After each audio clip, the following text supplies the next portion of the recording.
So here we have the Nissan Leaf on a 69 plate. So I'm going to start off by showing you inside the boot, and then we'll hop in and run through some controls on the inside of the car from there. As we approach the back of the car, you can see we have reversing sensors, plenty of boot space as well, along with that 60/40 split folding rear seat should you wish to increase this space even further. Okay, now that we're inside the car, we're going to start with the dials. You can see the speedometer over on the right hand side.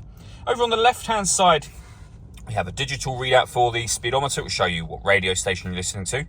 Below that, we have the battery charge level, so 97%. And to the right-hand side of that, that will show you how many miles are available with that amount of charge. So this car will do 155 miles on that charge. And then to the right-hand side of that, you can see the total miles for the car, which are 6,973. If we back out to the steering wheel, we have buttons just here that will change the information that's displayed up on that display.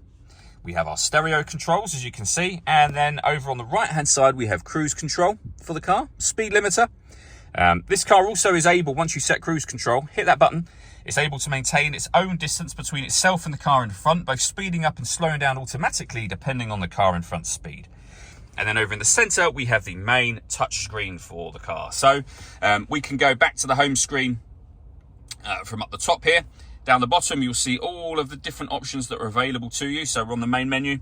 We've got our satellite navigation. So you could just hit the map button and you'll be able to see the map just there. We've done a full video showing how the sat-nav works in a Nissan, and you can find that on our website and on our YouTube channel as well. Back to the home screen from here, you can access your audio menu, and then all the different ways in which you can listen to music. So AM, FM and DAB radio, USB input, Bluetooth audio and auxiliary input as well. Plenty of ways to listen to music, and you can pair your phone up on here as well, of course. On top of all of that, if I pop the car into reverse, you will see that this car's got a 360 parking camera. So reversing camera there, and a bird's eye view image of exactly where the car is parked over on that side. And it goes a couple of steps beyond that as well. If you press the camera button, you get a front-facing camera and that same bird's eye view, or the front camera and the front passenger side wheel. So very easy to park with all of these cameras. Working our way down, we then have the climate control. So you can adjust the temperature up and down, fan speed up and down. That button will turn your air conditioning on and off again, of course. Or you can hit auto. The car will now maintain the temperature you've asked for by taking full control of the fan speed and the direction of the air for you. You can override that by making any manual adjustment that you wish to.